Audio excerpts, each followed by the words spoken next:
So let's talk about what's really going on today, because let me just say this before you get going, fam, because I know you got a lot to unpack here, but it really just blows my friggin' fucking mind. Excuse my French, Mom. Sorry for cursing, but it really, really does. We got to wake up and see what this government's doing to us. We have, in the middle of a pandemic, while they're telling you to stay at home, social distancing, the whole 9 yards, they want to have a Special Olympic. Special elections? Yeah, exactly. You see what I'm saying? It's the same thing. I mean, we're putting a bunch of people in one place. That was a Freudian slip of sorts. But yes, fam, please unpack this, because this is just... Okay, so... and please explain motives, too. First of all, just so you guys know, we have 2 special elections today. One in California, one in Wisconsin. California, 25th District, Wisconsin, 7th District. And... California's 25th District is a pretty big race, because Katie Hill, Katie Schill, APAC Schill. The reason we're having this election is because she had to step down because of all the drama, whatever. That was controversial in itself. People have not stepped down for less, whatever. Yeah, like the tip of the iceberg compared to what Joe Biden did. Yeah, exactly. Not that I'm a Katie Hill fan, but... Yeah, but come on. And whatever. So that seat was vacant. So there are people running for it. Now, one of the people that rose up to run was Cenk Uygur. If you guys recall, he came out in 4th. The person who came out in 1st place was CHRISTIE Smith. She is a local of the area. She had some progressive support, and I would say neo-progressive at that point. People who, like Indivisible. She has Emily's List. All these, progressive, but not really. Yeah. But anyway, so she got a lot of that support, and you wouldn't believe the amount of money that the Democratic Party spent, but I'll focus on that later. I want to focus now on Bernie Sanders, because Bernie Sanders has endorsed a lot of problematic people lately, including Joe Biden. Oh, Jesus. But he had endorsed Mike Levin in California before, who was what's his name, Gomez. Over Kenneth Mejia, who he previously endorsed. Now, we understand Kenneth Mejia was running as a Green this time, but that shouldn't matter. Smart. He should have just, once again, endorsement, right? Right. Like, just if both choices are bad, then don't make it. And remember when he endorsed and then unendorsed Cenk Uygur? That was a mess as well. When he hired and unhired Matt Ophelia and stuff like this. I know it's... So, yeah. So Bernie endorsed CHRISTIE Smith. Jesus. And the reason you should look, let's just take a look at his tweet of her, because I want to kind of pay attention to what people said. So he said, Californians, CHRISTIE Smith, CA-25, is on the ballot for tomorrow's special election in the 25th Congressional District. Vote to send CHRISTIE to Congress to fight for working families and send a message that Californians reject President Trump's hateful agenda. Okay. The problem with this, and you're going to see, if you just scroll down, Johnny, you'll see people's responses. There I am. What did you say? I just said, Bernie, she's horrible. Sorry, no. But that's not the only thing I said. You got to say, Bernie, what's wrong with you? And a lot of people, just went and said, Bernie, what the hell? A lot of people just kind of had an issue with him, because we expect Bernie to do better. He did get pretty ratioed. He got 880 comments and 50, not crazy ratio, but semi-ratioed. But one of the things I wanted to focus on was why I was upset. And I said, CHRISTIE Smith is literally against Medicare for all. Here, she thanks Speaker Anthony Rendon, the man responsible for shelving single-payer SB 562 in California. She does take super PAC and lobbyist money. Contrary to what she says, she surpasses her Republican opponent in this. And I'm going to actually explain how that is. But here is the CHRISTIE Smith thanking. Do you remember? Anthony Rendon. She said, leadership requires courage to tell the truth even when it won't be well received. And Speaker Anthony Rendon got this right. Okay. So he's saying he blocked the bad single-payer health bill because it was bad. And if you recall, we were here when that was happening. The whole neoliberal and conservative, the Republican talking point on both ends was, this is a bad bill. That is always a talking point when they just don't want to stop taking that big insurance and big pharma money. all it comes down to. The bill was fine. It was actually one of the best bills out there. I know, because I know plenty of activists here who are fighting for it. Who's supporting this candidate right here that we know of? Is there anybody supporting this candidate? Anybody we know that may be working with like nurses and stuff for Medicare for all that we might know out there? Some of the Is there California somebody we delegates know out there? Oh my God. And you know who you are, you neo-progressive, sheep-herding son of a bitches. You lied to people. Yep. You brought them in there and acting like you cared for Medicare for all, and you're turning around and playing party politics. You've been exposed. Oh, man, I miss that. You've been exposed. Oh, my. But seriously, fam, we're talking about the people. Yeah. We know progressives supporting this woman. Yeah. And they were all Medicare for all. Right. First thing, most important topic, and here they are, fam. We're going to talk about that, too, because she has said outright she will not vote for Medicare for all. She is against Medicare for all. And how is it possible, right, that the guy who ran on the Medicare for All platform is endorsing somebody that literally will not support Medicare for All? Here it is. Healthcare is a human right. And while the Affordable Care Act was a tremendous step in that direction, CHRISTIE believes we need to do more to reduce costs and that every American has access to affordable health care and protect those with pre-existing conditions. That's why she supports a public health insurance option for anyone who wants it. Okay, Pete Buttigieg. Additionally, CHRISTIE believes we need to have the same consumer protections in the healthcare system as we do in any consumer market. Which we have. Blah, blah, blah, blah, blah. She will work to shed light on price. That is too long. Okay. We don't, this is why we're here. This is why we have Donald Trump, because the ACA failed and the public option doesn't allow a successful Medicare for all system to succeed because it's not going to get the money in it. So again, this is what we've been saying. Was our issue with Kamala Harris, with Buttigieg. How are you going to endorse her? Well, she's the only Democrat and the other guy supports Trump and he's a Republican. Well, but we need to look at the money because the money is a really big deal. And if we're really going to endorse this woman without getting anything out of it, I mean, at least say, we demand you support Medicare for all, CHRISTIE, then I will endorse you. At least say that. But right now, you're giving these Democrats free range to literally never give you a goddamn thing because you give up your leverage every single time. And I'm not just talking to Bernie Sanders. I'm talking to every single congressional Democrat, to all the senators, to the to Ilhan Omar's, the AOCs.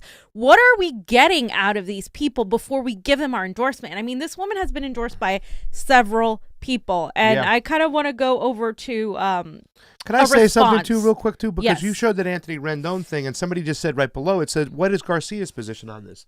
I think that people have to start acknowledging, and maybe I'm wrong, but I can definitely see it, and there are people like Peter Lavelle out there who feel that there's some type of populist right where they'll listen to a UBI, they'll listen to Medicare for all. I mean, I hear people advocating for it. They are very strong. They were upset what happened with the PPP as far as small businesses, believing maybe it's different than ours, that where we don't want corporations to get so much, where they feel small businesses should get equal to the corporations, that if you're going to give them something, you have to give them something too. So when people start saying what's Garcia's position, if Garcia's position is better than CHRISTIE's on Medicare for all, then where do you go as a voter? Right. When you're there, if Medicare for all is your number one issue, and you're better along, if you get a better proponent for somebody to push for Medicare for all on the right than on the left, is it okay to go vote for that person? I mean, I think you can make that decision yourself, but in this case, his position is just as bad as hers. Okay. And so the thing is, I just want to go over how, if that is the case, though, why vote for her over him? What are you getting out of it? You have zero guarantee that she's going to be better if she votes along the same lines as a Republican. Yeah. In fact, she has constantly talked about how great of a moderate she is. So the Humanist Report said, imagine if Bernie Sanders endorsed more progressives running for Congress like Shahid Buttar, Joshua Collins, Isaiah James, Lauren Ashcroft, Russ Cicerone, Jen Perlman, Michaela Wilkes, and literally dozens of others instead of corporatists that will one day fight the left. And of course, that is how a lot of us feel. Yes. And this is from one of Bernie's most ardent supporters. This is how far we've come, where we have to be like, okay, this is not okay. Like, whoever that tweet It's not okay. Bernie Sanders letting this go, Yeah. continuing to endorse these problematic politicians is not okay. Yeah. I'm not going to waste my time calling him a sheep herder or a sellout. I am going to focus on calling him out on this as hypocritical, because he's the Medicare for all guy. And this woman is literally anti-Medicare for all. Yeah. How are you going to support her? You should just shut the hell up about that race. Yeah. Rosa Calderon is somebody that ran for Congress in Northern California. She pointed it out. Why even say anything about this race? Yeah. You could have just shut your mouth. You know, on that list, I would like to say the majority of those people that were on that list were also on this show. Yeah. And he did miss somebody as well. Seema Hernandez was not supported as well. I mean, it's very odd. And these were signs back when Levin really made me pause. And fam, I also want you to touch on the fact that you even say that sometimes when it comes down to a Republican and Democrat, it's not just best to vote for the Democrat, because it actually sets us back on trying to get progressive policies passed. Right. In other words, the narrative ends up looking, or the optics end up looking like, oh, that's what progressive policy looks like. Shit, I'm not going to support that. And that's what we would do if we voted a person like CHRISTIE Smith in. Am I right or am I right? No, yeah. I mean, I think that it's I think in the long run, it actually hurts our movement. So, one other thing, let's just go into the California special elections and who CHRISTIE Smith actually is, because like I said, there are a lot of things about her that are problematic, and she has her website, Vote for CHRISTIE Smith. Nowhere in her issues page are you going to actually find real specifics, right? Because when a lot of these corporate candidates who want to pass as progressives do, they say, oh, I believe in Medicare for all, but right now we have to protect the ACA and affordable health care, blah, blah, blah. You're going to find things like that. There's nothing about a Green New Deal. There's nothing about progressive policies that I can tell just by looking at it within 5 seconds if this is a progressive or not. And she isn't. And so we're going to go a little bit deeper into exactly why she is not. She reminds me a lot of like Harley Rauda. You know what I'm saying? Like, here's a sophisticated person, somewhat centrist Republican, but now a Democrat, and someone who's going to go fight for you. When we were reading off those bills yesterday, Harley Rauda was a co-sponsor for several of them. Yeah. And he also, when Fiorella asked him straight point blank, we asked him, I think we asked the whole panel, like, who'd you vote for president? And he goes, I voted for Hillary Clinton because I wanted the first woman president. The guy is full of shit. I gave him the opportunity, and he has just proven me, you know, and that was one of the guys that said, maybe we can get some stuff. Maybe he's better than Dana Rohrabacher, you know, the guy who was there for so long. But it just turns out he's like another Doug Jones. You can't put these people into power because they are not progressive, and they act like the opposition to the right and Donald Trump, but actually they vote along the same party lines. The differences are minimal. Yeah, the differences are minimal. And so CHRISTIE Smith is running, of course, to fill in this vacant seat. Her Republican opponent is Mike Garcia, and he is the other guy. He finished second. But if you look at the numbers, it's actually would be a very close race when you combine all the other Democratic voters and all the other Republican voters. And this is going to be probably a low turnout. People are voting via absentee ballot, vote by mail.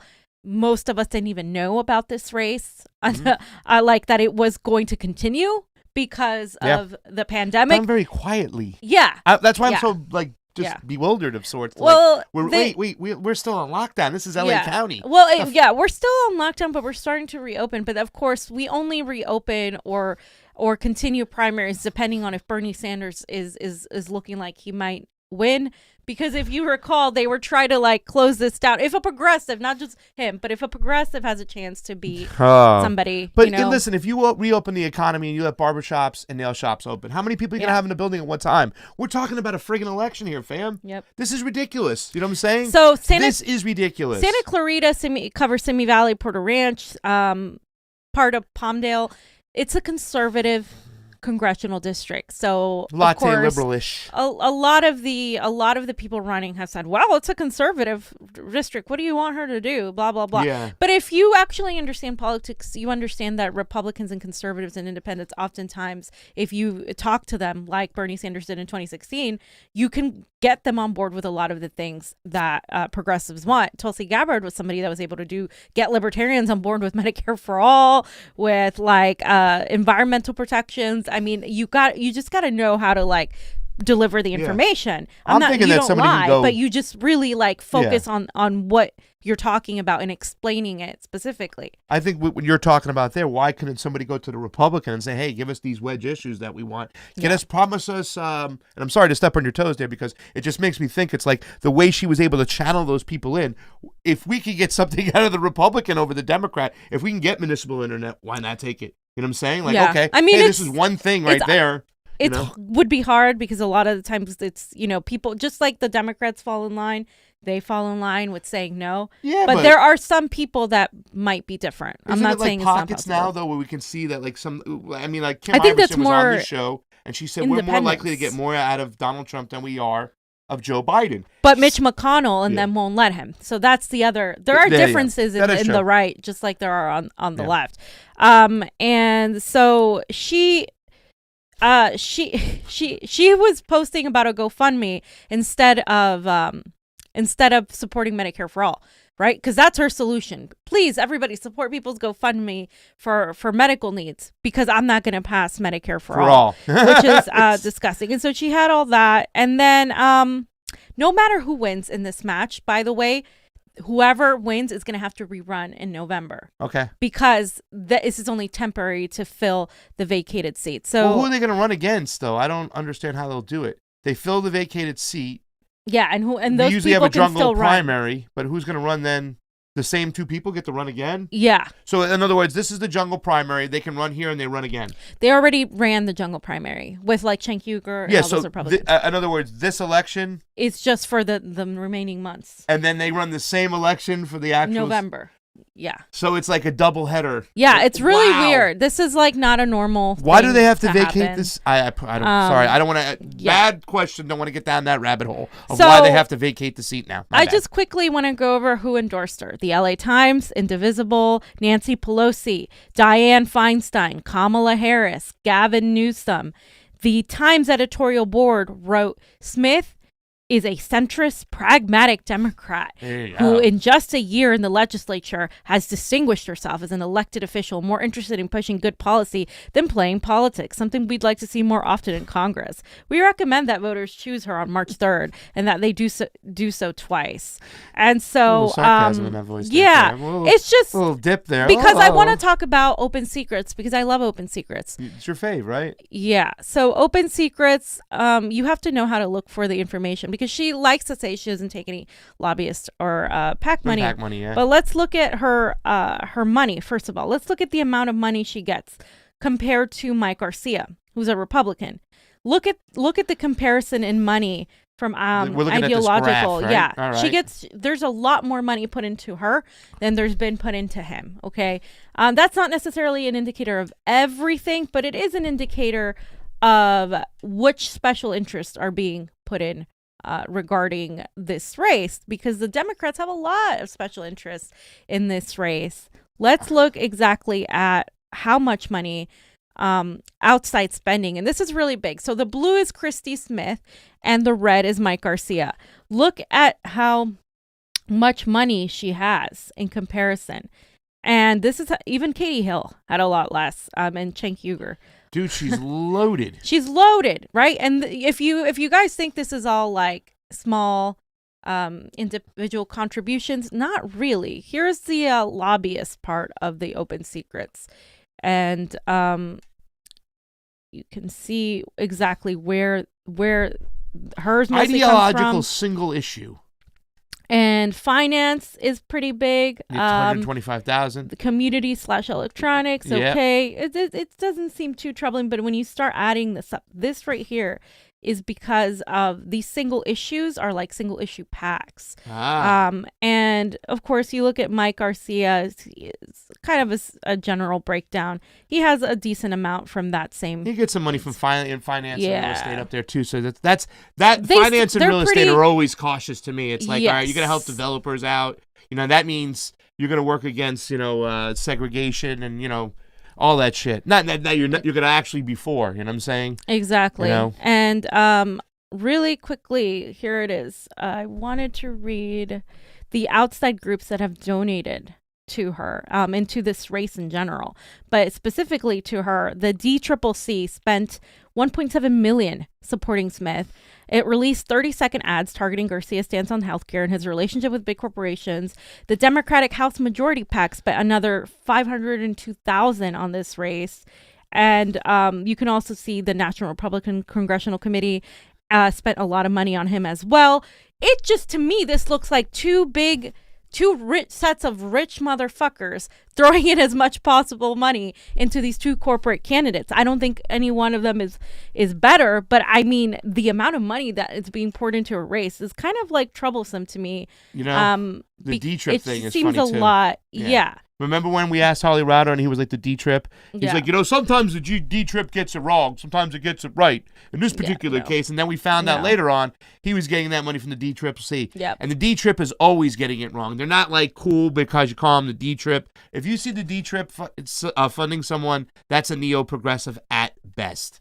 Yeah. They're not going to put money. They're establishment AF. I want to go back to the outside group spending money in the race. I forgot to show you guys that because that shows the amount of super PACs. There's it's right below. Yeah. So $1.687 million. From the DCCC. From the D-Trip. Then there's the Courage Campaign Super PAC. There it is, 3,000. Then there's the Equality California Votes. It's another super PAC, 7,000. For Our Families PAC, Super PAC. $81,000. House Majority PAC, $501,000. Indivisible, $1,000. Okay. Okay. The LA County Democratic Central Committee PAC, $3,000. Okay. That's our territory. PAC for Change, $25,000. So you get all these PACs. Super PAC, only $10. Oh, okay. That good job, the Christie. D-Trip was 1.7 almost. I mean, come on. She said, I take no PAC money, no Super PAC money. Bullshit. There it is. She takes all the super PAC money. I'm not comfortable with PACs either. Like I said, I've even with Bernie Sanders' people having good intentions. This is why, because you never know how much money they can donate. Who's donating that money? I mean, a super PAC, they don't have to be as transparent about it. It's a lot more money, but still a PAC, you can really have special interests vested in that. And so again, this just goes back to the fact that CHRISTIE Smith is not even remotely somebody Bernie Sanders should endorse. He's endorsing a corporatist that takes super PAC money, not just PAC money, super PAC money. It takes lobbyist money, that refuses to take Medicare for All as a serious thing. It's during a pandemic, even before it was a problem. Right now, during a pandemic, how dare you endorse somebody that stands against everything you believe in? Again, because doing that for Joe Biden, right? And people are like, well, she's the only Democrat. Well, that's not enough anymore. Yeah. It's just not. It is. We have to get past that. I think we also have to get past of just automatically demonizing the right. Yeah. Like I said, it's a little bit of a different party. We're finding little pockets of libertarians that we won't agree with, but they were fighting for transparency. People on the right that were open to talking about a UBI. You know what I'm saying? So, I mean, I think that we have to judge these people individually. We have to look at all the money they get, where they get it from, and see what we can get from them. You know what I'm saying? I believe there's still people that will eventually, if there is that third party that comes out, that will spring out of that party and kind of go there because there are issues we can agree on. Really quick before we get to the Wisconsin primary, that girl, how you guys? Thank you for the super chat contribution. That girl, it is always appreciated in the couch. And there's Allison I. Thanks, fam. Thanks you, Allison. We love you and we appreciate all your support. Fam, awesome. Wisconsin. So today, Again, Wisconsin. I feel bad for Wisconsin. Oh my freaking God, please. Through a lot of issues. So this is weeks after the state's first pandemic election. When they had it. This one is, of course, in District 7 for the congressional district. And again, this one is a little bit more... She's less problematic than CHRISTIE Smith, but this is a woman who is apparently part Native American, and she's running against Tom Tiffany is her opponent, and her name is Tricia Zunker, and she's a Democrat. And we really aren't going to get results for a while because this is all like mailed in ballots, absentee ballots.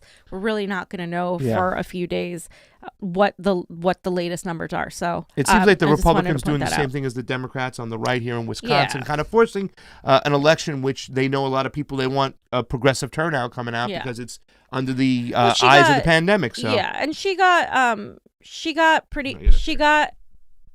endorsed by the majority of Democrats, like the majority of centrist mainstream Democrats right now. If it's a D and an R next to the name. But Nancy Pelosi won't endorse like a progressive. And I just wanted to point out, notice how none of the squad has endorsed the majority of like the progressives running, right? Like the Shahids, like none. the Perlmans, like the Sima Hernandez, like in all fact, those AOC people. endorsed her competitor, her challenger, her primary challenger, right? The other Democrat. I mean, that the AOC did that to Sima Hernandez. So what? My point is, what's the point of voting people into the Democratic Party Blue, no matter if who. they're not going to stand up to Nancy Pelosi, if they're not going to endorse the progressives running? Why? Because you want to protect your seat? But Trump. That's literally like going to cause you to lose your seat. Because I think at this point, they're so out of like, they go in there and the Democratic Party changes them. They completely lose touch of what is actually going on. I want people who are going to be in opposition to the party, not just fall in line as quickly as they get in there. Yeah. And it's really sad to see. Where are our progressives? Where's our opposition? It is no longer there. Okay. Well, and again, this woman doesn't really support Medicare for all. She is focused on different things, obviously, in Wisconsin than in California. They have comes from a farming background, but there's really nothing to like tell me, oh yes, I need to vote for this person because she's really going to have my issues, the things that I deem important, be something that is to the forefront. And of course, Politico just did a whole article on how, we have California and Wisconsin, and this is it, because Sean Duffy is the replacement that they're fighting against. And I just want to see Elizabeth Warren's endorsement of this woman, because I can tell so much about who endorses you, right? Like if Elizabeth Warren's endorsing you, maybe before I would have been like, oh, that's pretty good. Now I'm like, nah, that's trash. So, and here she is, she's telling people to go out and vote for Trisha in Wisconsin, who has the vision and courage, blah, blah, blah, to this crisis and beyond. But they don't tell you why we need to vote for her. Yeah. Like they don't say, oh, she supports Medicare for all. Emily's List, again, another person that's endorsed her. And they could be hit or miss. But look, they did a whole special thing with CHRISTIE Smith and Trisha. And here's the thing, you guys. Some of these candidates might be better on issues than a Republican, but that's not necessarily so. It's not necessarily mean that they're going to not vote along the same lines, which is what we've been seeing time and time again. If you give in and if you don't demand anything, and if you're just going to vote for them based on the D next to their name, we're never going to get any power. We're never going to get anything for us, because you're already telling them you're going to vote for them no matter what. So why the hell should they give you anything? If you are already sold on voting for them no matter what, why the hell should they give you anything? Like, they're never going to give us anything because you're not demanding that they support Medicare for all. And if they don't support Medicare for all, oh, well, guess what? You get a Republican, and the Democrats need to suffer. That it's not about me being privileged to say that. It's about me understanding that there's zero difference between a Republican and a Democrat. Yeah. At the end of the day, they're going to vote along the same party lines. And I think the important thing is what you talked about before, is that we voted these progressives in the first round. You're talking about the squad and everything. We voted them in to rage against the machine, to stand up to the Nancy Pelosi's, not to capitulate to them. And that was the most disgusting thing that's happened over this course of the last 4 years of everything we've seen, was the capitulation of what we thought were agitators getting in there to fight for the people's needs, to actually change the party from within. But fam, it doesn't happen. Who knows what happens behind closed doors, whether they get to these people or these people are just weak and they get along, they go along to just get along. Yeah. Because maybe the big lights and the brights of Washington is like, oh my God, it's also, I think, confusing. There's no blueprint on how to obtain power and how to move situations within the Congress halls. However, nowadays, I think that you can make such a stance if you are a true populist candidate and you get in there and you cause agitation and you demand transparency. Look what Thomas Massie, a bunch of progressives have been talking about Thomas Massie as a Republican for fighting for transparency on a huge bill and calling out a corporate takeover. That's what we need. That should have come from the squad. That should have come from Bernie Sanders. That should have come from Tulsi Gabbard. It didn't. So when it comes to these special elections and these candidates, I agree, fam. Let's not even, it's like Brewster's Million. You probably don't know about it, but Brewster ran for president. He wanted you to vote for none of the above. Vote for third party, and if you can't do it, write in. You have a choice to not vote. That's the thing. Like, oh, there's no choice. There's only two choices. No, your choice is to show the establishment that you're not going to participate in this if they're not going to give somebody that's actually progressive. And of course, to their credit, like nobody that I really liked in that district ran. Yeah. So that was a district where it was a shitty, like it was just really bad, because progressives always have this idea that if it's a moderate or conservative district, that they have to sell out and run on a moderate platform to think that they can win. Democrats have this idea that they need to really be as close to conservatives as possible in this district. That's not how it is. You give people what they need and you will win. But you're not doing that. You're capitulating from the start. Yeah. So people aren't going to be excited to vote for you. That's why that race was like sunk from the get-go. It was terrible. It was just bad. You know, it's kind of like what Rodolfo said when he was on the show. Barragan, right? Mm-hmm. He talked about the worst decision that AOC made was one of the beginning decisions. Yeah, we didn't like the Venezuela. I'll defer to the caucus leadership because knowing that our Congress is terrible on the left, our neoliberal establishment is awful on foreign policy. We expect you to be better and fight for you're the democratic socialist. Well, look at these people who got sanctions on them and are suffering. But the fact that you also capitulated for Nancy Pelosi and said that it was okay for her to be the Speaker of the House, you should have stood alone. Yeah. Stood alone. That's why we put you there, not to join these people and capitulate them, but to fight them. And that's why they've been so disappointing, unlike the Freedom Caucus when they got him, which is totally different now. But they were there and they made their Republican counterparts. They made Boehner. They made Cantor. They made Ryan cry. Speaking of Wisconsin, Paul Ryan. They made him cry because they're like, we're not here to join the Republican establishment. We're here to change it. And change it they did. And that's why they got Donald Trump sitting in the White House, because he essentially was a Tea Party member of sorts. Yeah. You know, he yelled at the Republican Party for all the stupid shit they did. I just don't think it's possible on the Democratic side. At this point, I think it's completely over now. 2020, it's done. To see where Bernie's at. Yeah. To see the way Tulsi kind of went out, because I'm still waiting for her to talk about these fucking awful bills. And in fact, she even joined one of the bills I thought was bad. But I mean, that's beside the point. It's like we don't have that true leader standing out and fighting for the progressive needs. And when a time when a general strike and a rent strike and a labor strike and a debt strike is needed more than ever, we have our elected officials like Nancy Pelosi, which we'll talk about, going the opposite way. Yep. You know, not fighting. She's moving away from progressives. Absolutely. So it is just a shame. By the way, on our Rockfin, we're looking out there. We got a few people up there hanging on out. If you have a chance, go over to Rockfin, ROKFIN, join a free account, and you can watch our streams over there as well. And Rennie Chavez says, Fee, you're a queen. Thank you. Rennie or Remy?